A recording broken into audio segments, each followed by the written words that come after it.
And now about the international perspective for the social responsibility in Egypt. Let us welcome with the ambassador for Switzerland in Egypt, His Excellency Mr. Marcus Leitner.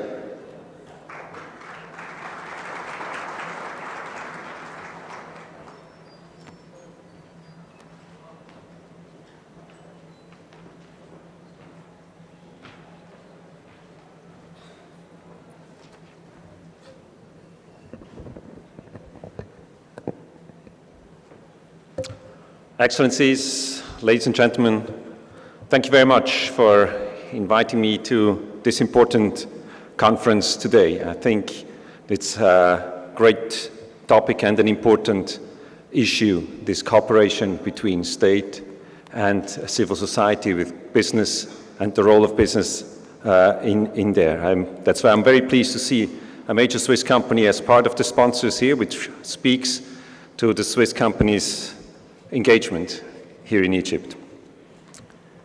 Private investments have a decisive impact on the development of economies in providing income and on creating employment. Foreign direct investments, in addition, offer technology transfers and access to international markets. These are ample reasons for recipient and for donor governments to partner strategically with the private sector and to provide the necessary framework, skills and resources to attract private sector investments and to increase their impact. Today, more than 50% of foreign direct investment flow go outside the OECD countries, compared to 35% in 2005. While the trend might be positive, it's not just about quantity, it's also about quality. When Swiss companies in Egypt invest in production sites, research labs, or strategic partnerships with Egyptian companies, we can expect tangible results on Egypt achieving its sustainable development goals. At the same time, these companies have an interest in a stable environment and sustainable development to ensure the long-term profitability of their business. But private sector companies can do more. Let me just give you a very concrete example. A Swiss company, Swiss cement producer, has invested over the past months here in Egypt some 10 million Swiss francs to establish the largest alternative fuel platform in the Middle East. The company will receive municipal, agricultural, and industrial waste for an annual production of 350,000 tons of alternative fuels that will be used in cement production. So this could end the problem of the rice straw burning here in Egypt. While this is a fully owned and funded private sector initiative, it fits well into the Egyptian environmental strategy and in the Swiss Embassy's important portfolio of waste management projects.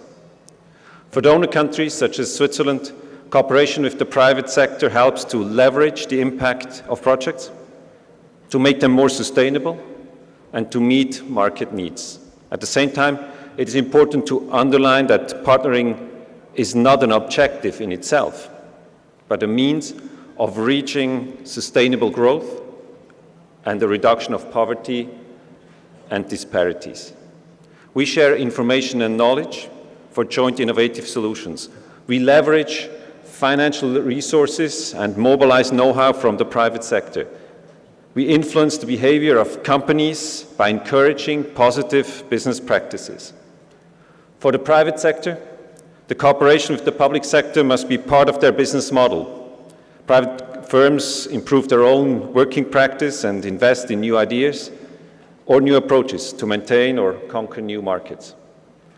Public-private partnerships take various forms, including services, provisions of financial resources, expertise, and innovation. The Swiss support to Egypt's SMEs, to give you an example, would not be possible without the close cooperation between the Egyptian banking sector and business associations, together with our projects and funds. Switzerland has long recognized the critical role of the private sector in ensuring a sustainable development path. Already in the mid-1990s, we launched the first pilot projects together with the private sector. Over the past 20 years, these collaborations have substantially increased and amount now to over 30 million Swiss francs per year. One of these examples is the Swiss Capacity Building Facility. Access to finance constitutes one of the key bottlenecks for women, farmers, micro-enterprises and SMEs to expand their activities. To address this issue, the Swiss Development Corporation, together with several smaller and larger companies in the field of finance, investment and insurance, as well as Swiss NGOs, have established in 2011 the Swiss Capacity Building Facility. The aim is to assist financial institutions such as insurance companies, microfinance banks, as well as savings and commercial banks in significantly scaling up their outreach to underprivileged people in developing countries by sharing expertise and know-how and by mobilizing funding from investors. The aim is to reach 722,000 new customers globally by the end of this year. Swiss foreign policy uses public-private partnerships and multi-stakeholder initiatives, mainly in the field of development, but also in the field of conflict and human rights. In both fields, Switzerland actively pushes the development of international frameworks through multilateral initiatives, but also projects in the bilateral development cooperation. One of the best-known multilateral initiatives in this area is the United Nations Global Compact, where among the thousands of other companies, 150 Swiss companies committed to align strategies and operation with universal principles of human rights, on labor, on environment, and on anti-corruption, and to take actions to reach the Sustainable Development Goal. Another forum is the Busan Partnership for Effective Development Cooperation, or, and I would like to talk about this briefly, the so-called Ruggie principle that Switzerland helped to develop. Given the importance of multinationals, private sector companies are global citizens and they bear a responsibility for their social, economic, and environmental impact. The UN Special Representative for Business and Human Rights, John Ruggie, has therefore worked on a series of recommendations that were approved by the Human Rights Council in 2011 as the UN Guiding Principles on Business and Human Rights. Let me give you a specific Swiss example on this. We call it the Better Gold Initiative. If you know the gold business, this is a highly difficult business when it comes to exploiting in terms of their environmental impact, of social issues, of exploitation, but there's also a security issue to that. Switzerland is today a major hub in the gold trade. Around 2/3 of the world's gold is refined in Swiss companies. The Better Gold Initiative is a partnership between the Swiss government and the Swiss actors in the supply chain, from refiners to retailers, and it aims to develop a market for gold from certified mines that respect internationally recognized sustainability standards. Gold from certified mines are assigned a premium tied to better practices and continued improvements and spent on sustainable development projects and community development. The Better Gold Initiative was started in 2013 in Peru and has since extended to Colombia and Bolivia. The initiative focuses on 3 aspects: the improvement of the working conditions, mainly in the small artisanal gold mines, a policy dialogue with the country of extraction, and the establishment of a network of buyers for the commodities. So far, around 1 ton of better gold has been shipped to Switzerland.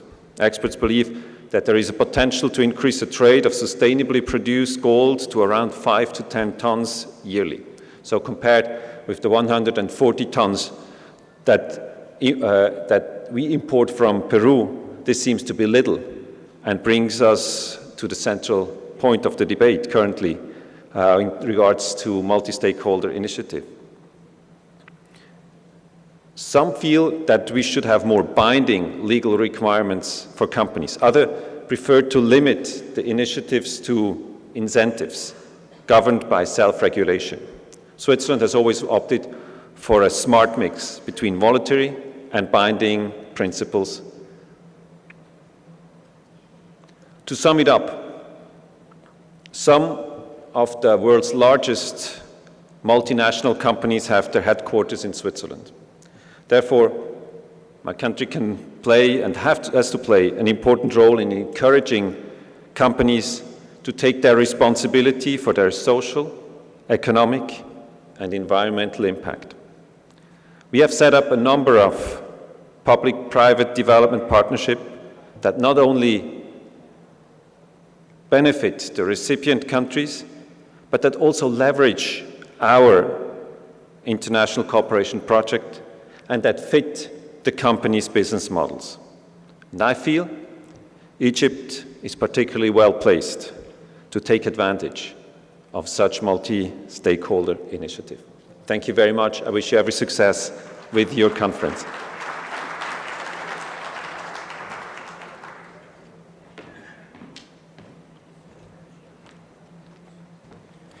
Thank you, Your Excellency.